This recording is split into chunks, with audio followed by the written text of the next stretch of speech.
બોટાદ શહેરમાં પુત્રએ માતાની કરી હત્યા। બોટાદ શહેરના સાળંગપુર રોડ પર આવેલ મોહમ્મદ ગફૂર મફતિયાપરા વિસ્તારમાં બની ઘટના। અફસાનાબેન ગનીભાઈ પઠાણ નામની આશરે 50 વર્ષીય મહિલાની પુત્રએ કરી હત્યા। મૃતકના પુત્ર અલ્તાફ ગનીભાઈ પઠાણે કરી માતાની હત્યા। હત્યા પાછળનું કારણ હજુ અકબંધ। મૃતદેહને પીએમ માટે ખસેડવામાં આવેલ। પોલીસ દ્વારા હત્યાને લઈ તપાસ હાથ ધરી।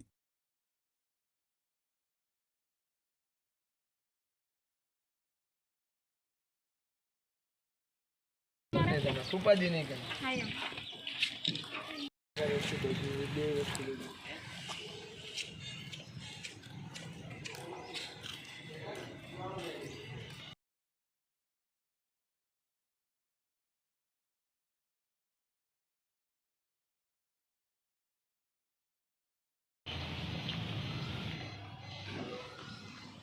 શું માર્યું શું કઈ ખબર